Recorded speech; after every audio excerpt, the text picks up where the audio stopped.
दोस्तों नमस्कार। राष्ट्रपति चुनाव जो बहुप्रतीक्षित था, जिसकी इंतज़ार थी, वो घड़ियां नज़दीक आ गई हैं और सोमवार को राष्ट्रपति चुनाव के लिए मतदान होगा। और इसी बीच उपराष्ट्रपति चुनाव के लिए भी गतिविधियां एकदम से तेज़ हो गई हैं।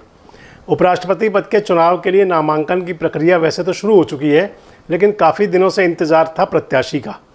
तो बाजी मार ली भारतीय जनता पार्टी ने, एनडीए ने, और भारतीय जनता पार्टी ने अपना प्रत्याशी घोषित कर दिया उपराष्ट्रपति के लिए पश्चिम बंगाल के राज्यपाल जगदीप धनखड़ को।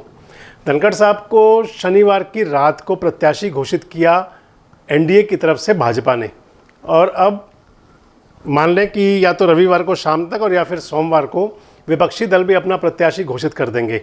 और इसके साथ ही उपराष्ट्रपति चुनाव के लिए जो गतिविधियां हैं और तेज़ हो जाएंगी और नामांकन संभवतः दोनों प्रत्याशी जल्दी कर देंगे। तो आज बात करेंगे भारतीय जनता पार्टी के एनडीए के उपराष्ट्रपति प्रत्याशी, वर्तमान में पश्चिम बंगाल के राज्यपाल जगदीप धनखड़, जो कि राजस्थान के झुंझुनू से आते हैं। अब कहें तो अगर उपराष्ट्रपति पद का प्रत्याशी घोषित कर जगदीप धनखड़ को भाजपा ने एक तीर से दो निशाने साधे हैं।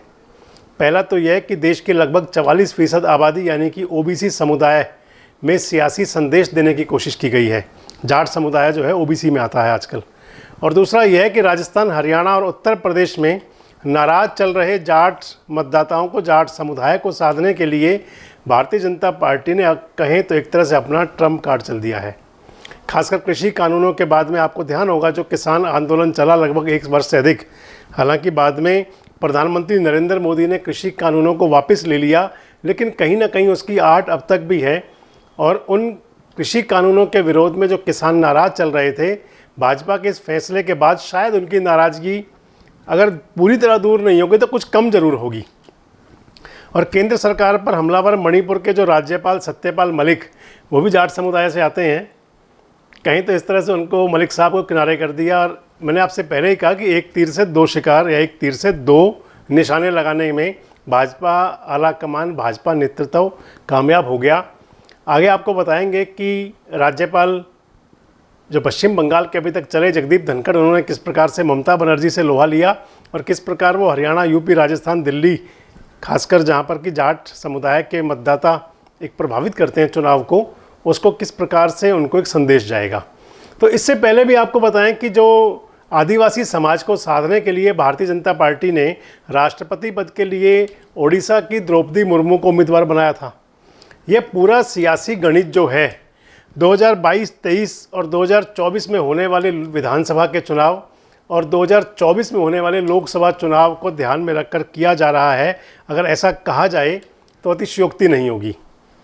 तो आगे बात करते हैं जगदीप धनखड़ साहब के बारे में। जगदीप धनखड़ जी को चुनावी मैदान में उतारकर भाजपा को क्या फ़ायदा मिल सकता है, भाजपा इसका किस प्रकार सियासी लाभ ले सकती है।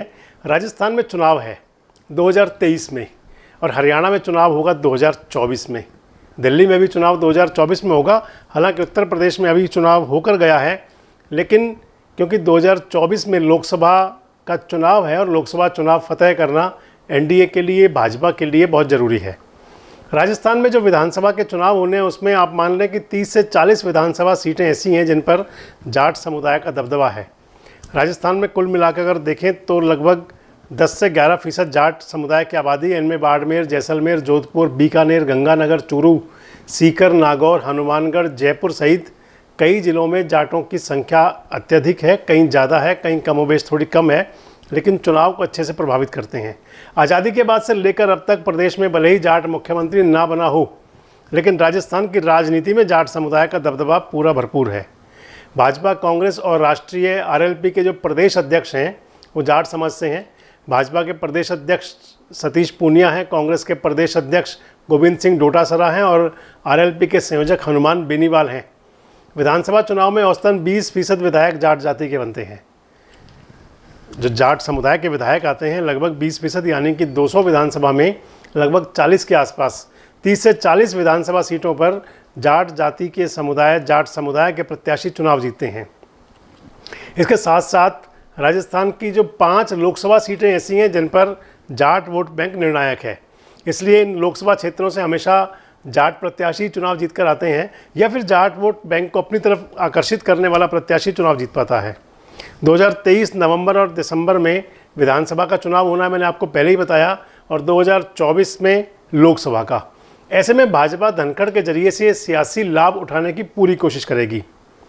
अब आपको बताते हैं कि सत्यपाल मलिक को किनारे करने की जो तैयारी है, जाट नेता सत्यपाल मलिक फिलहाल गवर्नर हैं और उन्होंने पिछले 2 साल से केंद्र की जो सरकार है, एनडीए की सरकार है, प्रधानमंत्री नरेंद्र मोदी के नेतृत्व में, उसके खिलाफ बगावत का झंडा बुलंद कर रखा है।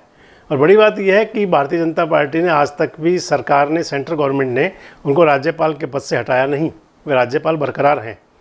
किसान आंदोलन में वो खुलकर किसानों का पक्ष लेते रहे। जम्मू कश्मीर और गोवा के राज्यपाल रहते हुए उन्होंने भ्रष्टाचार को लेकर ऐसी ऐसी बातें कहीं जिसने भारतीय जनता पार्टी और उसके नेतृत्व को एक तरह से कहें तो हाशिए पर ला दिया, या नेतृत्व की भारी किरकिरी हुई। मलिक ऐसा इसलिए कर रहे हैं ताकि वो जाट वोटों को एकजुट कर सकें, लेकिन अब भाजपा ने धनखड़ को उपराष्ट्रपति पद का प्रत्याशी बनाकर मलिक को भी कहें तो किनारे कर दिया। कोई अतिशयोक्ति नहीं होगी, कोई बड़ी बात नहीं होगी। आगे आपको बताते हैं कि जो पश्चिम बंगाल में विधानसभा का चुनाव हुआ था, उसमें जिस प्रकार से जगदीप धनखड़ ने अपने साक्षात्कार दिए थे, जिस प्रकार से वो एक तरह से कहे कि फ्रंट फुट पे रहे थे ममता बनर्जी सरकार के खिलाफ, तो उस राज्य, आपको ध्यान होगा कि जब मुख्यमंत्री पद की शपथ हो रही थी तो उस समय भी उनके बीच तो तकरार थी, वो स्पष्ट सामने आ रही थी। मान लिया जाए कि जो पश्चिम बंगाल में उन्होंने अच्छा एक तरह से बोल्ड कार्य करके दिखाया, तो उसका परिणाम भी मान सकते हैं, उसका पारितोषिक भी मान सकते हैं, और इसके साथ साथ जाट समुदाय के मतदाताओं को साधने की कवायद भी।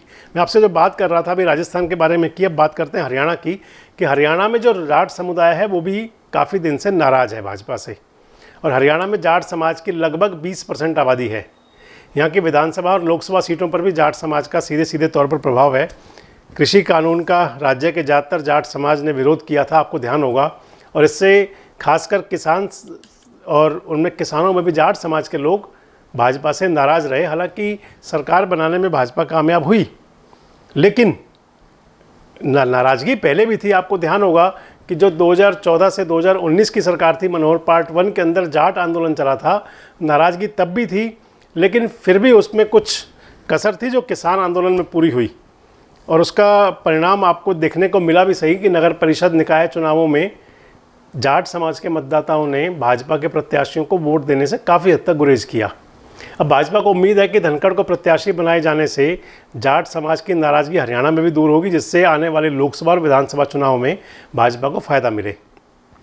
बात उत्तर प्रदेश की, तो पश्चिम उत्तर प्रदेश में भाजपा की पकड़ मजबूत होगी, इसमें भी कोई दो राय नहीं है। उत्तर प्रदेश में जाट समाज की जो आबादी वैसे तो कम है, लगभग 2 से 3% है, लेकिन पश्चिम उत्तर प्रदेश के अंदर ये सारा समुदाय और वहाँ प्रभावशाली नेतृत्व है।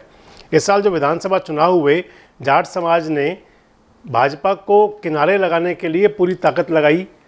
हालांकि कुछ जगह भाजपा को मतदान भी दिया और उसका फ़ायदा भी मिला। तो धनखड़ के जरिए 2024 के लोकसभा चुनाव में भाजपा को और अधिक लाभ मिलने की उम्मीद है। आपको बताएं कि इससे पहले मैंने आपसे जिक्र किया था आदिवासी समाज का, कि द्रौपदी मुर्मू के जरिए 7 राज्यों के सियासी समीकरण को भाजपा ने साधा। द्रौपदी मुर्मू को राष्ट्रपति प्रत्याशी बनाकर जो भाजपा ने आदिवासी कार्ड का दाव चला, उससे महिला, दलित, मुस्लिम और उत्तर दक्षिण भारत से आने वाले लोग जो राष्ट्रपति बन चुके हैं, लेकिन अभी तक आदिवासी समुदाय को यह हक नहीं मिला था। आपको बताएं कि लोकसभा की 543 सीटों में से 47 सीटें ऐसी हैं जहां आदिवासी समाज अपना पूरा दखल रखता है और आदिवासी समाज के लिए आरक्षित हैं। 60 से अधिक सीटों पर आदिवासी समुदाय का प्रभाव है। मध्य प्रदेश, गुजरात, झारखंड, राजस्थान, छत्तीसगढ़, हिमाचल प्रदेश में बड़ी संख्या में आदिवासी वोटर निर्णायक स्थिति में हैं। आपको बता दें, आपको ध्यान भी होगा कि गुजरात और हिमाचल प्रदेश में इसी साल के आखिर में चुनाव है, और राजस्थान, मध्य प्रदेश, छत्तीसगढ़ में 2023 में विधानसभा चुनाव होने हैं। ऐसे में मान लिया जाए कि राष्ट्रपति और उपराष्ट्रपति पद पर एक जगह आदिवासी समाज और दूसरी जगह जाट समुदाय को नेतृत्व देकर भारतीय जनता पार्टी ने अपनी चुनावी तैयारी शुरू कर दी है।